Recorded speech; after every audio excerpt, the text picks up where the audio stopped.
Yes, the third chapter is admission of a partner. Admission of a partner ಅಂದರೆ ಈಗ A and B partners ಇರ್ತಾರೆ. ಅವ್ರು ಏನು ಮಾಡ್ತಾರೆ ಅಂದರೆ ಝೆಡ್ಡನ್ನು ಅವರ ಪಾರ್ಟ್ನರ್ ಆಗಿ ತಗೊಳ್ತಾರೆ. Z may is a known person to them. ಇಬ್ಬರಿಗೂ ಗೊತ್ತಿರಬೇಕು. ಒಬ್ಬರನ್ನ ಅಡ್ಮಿಟ್ ಮಾಡಬೇಕಿದ್ರೆ ಇಬ್ಬರ ಕನ್ಸೆಂಟು ಇರಬೇಕು. So without proper consent you cannot admit one more partner. So ಇಬ್ಬರು ಮಾತಾಡಿಕೊಂಡು with the understanding they have to appoint one more partner, that is admission of a partner. Why a new partner is admitted? ಯಾಕೆ ಒಂದು ಹೊಸ ಪಾರ್ಟ್ನರ್ನ ತರ್ತಾರೆ? One may be for capital, ದುಡ್ಡು ಬೇಕು ಇವರಿಗೆ, ಶಾರ್ಟೇಜ್ ಇದೆ, so they need one more partner. Or there may be skill problem of skill, ನಮ್ಮಲ್ಲಿ ಆ ಟ್ಯಾಲೆಂಟ್ ಇಲ್ಲ, ಸ್ಕಿಲ್ ಇಲ್ಲ, so we need a partner. So who is having all the skill. Or for strength, ನಾವು ಇನ್ನೂ ಸ್ವಲ್ಪ ಬೆಳಿಬೇಕು, strength ಬೇಕು ನಮಗೆ, ಸೊ ಅದರಿಂದಾಗಿ we may take one more partner. Or is a best worker, ಯಾವಾಗಲೂ ನಮ್ಮೊಟ್ಟಿಗೆ ಇದ್ದರು, ಸದಾ ನಮ್ಮೊಟ್ಟಿಗೆ ಇದ್ದರು ಅವರು. So is a well known person. So ಮತ್ತು ವೆರಿ ಸ್ಮೈಲಿಂಗ್ ಫೇಸ್, ಭಾಳ ಅವರಿಗೆ ಟ್ಯಾಲೆಂಟ್ ಇದೆ, ಎಲ್ಲ ಕ್ವಾಲಿಟೀಸ್ ಇದೆ. So this is also may be the one of the reason. Or few cases it may be a pressure also. ಈಗ pressure ಆಗ್ಬೋದು, because is a well known person, ಯಾವಾಗ ನಮ್ಮೊಟ್ಟಿಗೆ ಇರ್ತಾರೆ. So why not we take him also as A partner, ಅಥವಾ ಅವರಿಂದಲೂ pressure ಬರ್ಬೋದು. So that is admission of a partner.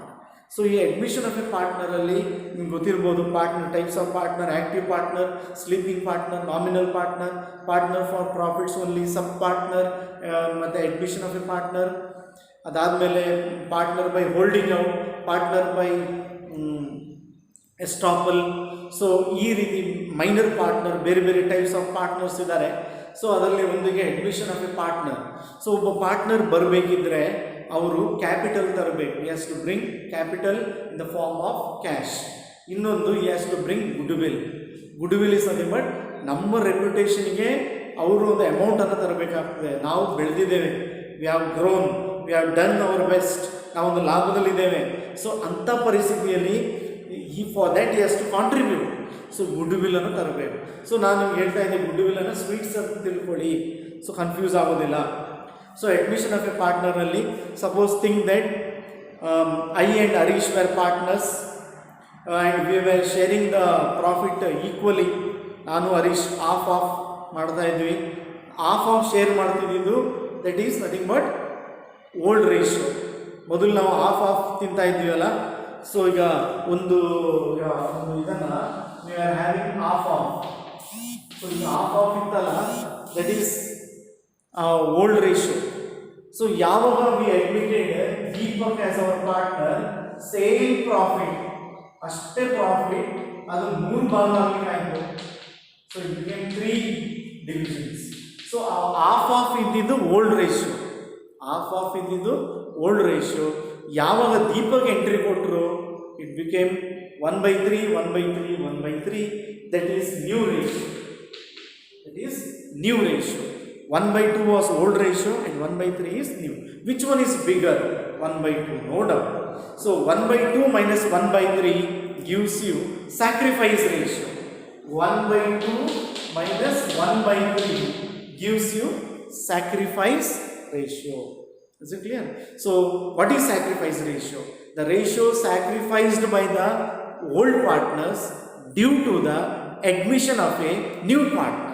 The ratio sacrificed by the old partners due to the admission of a new partner. Is it clear? So that is called sacrifice ratio. ಮೊದಲು of ಹಂಚ್ತಾ ಇದ್ವಿ, ತಿಂತಾ ಇದ್ವಿ, ಮಸ್ತ್ ಮಜಾ ಮಾಡ್ತಾ ಇದ್ವಿ. Suddenly one more Deepak entered. ಸಡನ್ನಾಗಿ ನಮ್ಮ ಲಾಭ ಏನು ಜಾಸ್ತಿ ಆಗೋದಿಲ್ಲ. there is no chance that our profit will suddenly increase due to the entry of Deepak. So what we did, so the same profit we assume and we are sharing that again equally, it becomes 1/3, 1/3, 1/3. So our formula, sacrifice ratio is equal to old ratio minus new ratio. Old ratio minus new ratio. And what is the formula for new ratio? New ratio is equal to old ratio minus sacrifice ratio. ಇದನ್ನು 6 ಮಾರ್ಕ್ಸ್ಗೆ ಕೇಳ್ತಾರೆ. Calculate sacrifice ratio, calculate new ratio ಅಂತ ಕೇಳ್ತಾರೆ. Is it clear? So ಇದು goodwill. Next ಬರೋದು ನಿಮಗೆ ಈ distribution of ಗುಡ್ ವಿಲ್ಗೆ. ಸೊ ಡಿಸ್ಟ್ರಿಬ್ಯೂಷನ್ ಆಫ್ ಗುಡ್ ವಿಲ್ಗೂ sacrifice ratio is required. Clear? So 12 ಮಾರ್ಕ್ಸ್ಗೆ ಬಂದಾಗ ಈ ಗುಡ್ ವಿಲ್ ರಿಲೇಟೆಡ್ ಆಗಿ there are 4 cases.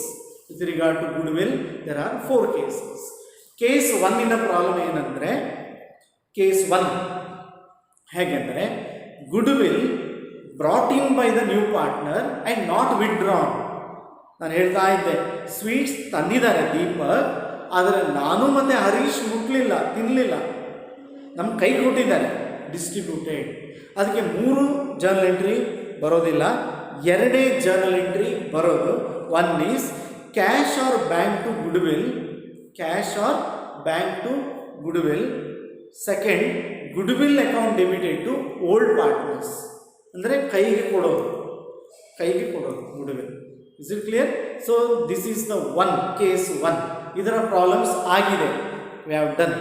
So case 1ನಲ್ಲಿ ಏನು ಹೇಳಿ, goodwill brought in by the new partner but not withdrawn, that is case 1. Journal entry ಏನು ಹೇಳಿ, cash to goodwill. Another one is goodwill to old partners capital account. Is it clear? Hope you have understood. Case 2, goodwill is brought by the new partner, but it is withdrawn by the partners, old partners. Maybe half or full. Sometimes half ಅಂತ ಕೊಡ್ತಾರೆ, sometimes full ಅಂತ ಕೊಡ್ತಾರೆ, but goodwill is withdrawn. ಇಲ್ಲಿ ನಿಮಗೆ 3 journal entry ಬರ್ತದೆ. 1, cash or bank to goodwill to old partners, ಅದು distribution, ಅದೆಲ್ಲ ಪ್ರಾಬ್ಲಮಲ್ಲಿ ಇರೋದು. Third one is old partners capital account debited to cash or bank, old partners capital account debited to cash or bank. So ಇದು 3 journal entry ಬರ್ತದೆ. Case 2, case 1, case 2, case 3, case 4 ಯಾವುದೇ ಇರಲಿ, ನೀವು prepare ಮಾಡಬೇಕಾಗಿರೋದು revaluation account, partners capital account and new balance sheet. Revaluation account nominal, partners capital account is personal and balance sheet is statement. So ಸ್ಟೇಟ್ಮೆಂಟಲ್ಲಿ DRCR ಬರೋದಿಲ್ಲ, to by ಬರೋದಿಲ್ಲ. So don't write to and by in the balance sheet. Is it clear? So ಇದು case 2ದು ಹೇಳಬೇಕು. Case 3ಗೆ ಬಂದಾಗ goodwill ಹೊಸ partner ತರೋದಿಲ್ಲ. He will not bring but it is created. Goodwill is created. ಓ ದೀಪಕ್ ಬರ್ತಾ ಇದ್ದಾರೆ ಅಂತೇಳಿ ನಾನು ಮತ್ತು ಹರೀಶ್ ನಾವೇ ಕ್ರಿಯೇಟ್ ಮಾಡೋದು. Is it clear? ಸೊ ಈಗ ಜರ್ನಲ್ ಎಂಟ್ರಿ ಒಂದೇ ಒಂದು journal entry, goodwill account debited to old partners capital account, ಒಂದೇ distribution. Goodwill account debited to old partners capital account. Clear? Last one ಅಂದರೆ ಈ case 3ಯಲ್ಲಿ ಗುಡ್ ವಿಲ್ಲನ್ನು balance ಶೀಟಲ್ಲಿ ಸಪ್ರೇಟಾಗಿ ತೋರಿಸ್ಬೇಕು. You have to show it separate in the balance sheet. Last case, that is case 4. In this case 4 there will be 2 journal entry. 1, goodwill account debited to old partners, goodwill account debited to old partners. ಇನ್ನೊಂದು goodwill account debited to all partners capital account debited to goodwill account, all partners capital account debited to goodwill account. So ಇಲ್ಲಿ ನೆನ್ಪಿಟ್ಕೊಳ್ಳಿ, case 4ಅಲ್ಲಿ goodwill is created or valued or raised and it is written off. Written off ಅಂದರೆ cancel. ಆಗ ಬರೋದು 2 journal entry. 1 is goodwill account debited to old partners, so by goodwill.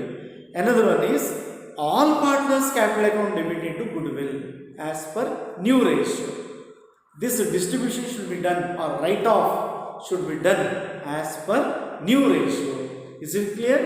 Hope you have understood the first chapter, that is non-trading concern theory. Next one is partnership fundamentals theory, and the third one is admission of a partner. Next we can move to the theory part, that is retirement of a partner. So goodwill ಬಗ್ಗೆ ಬಹಳ alert ಆಗಿರಿ, don't neglect. Is it clear? Okay, thank you.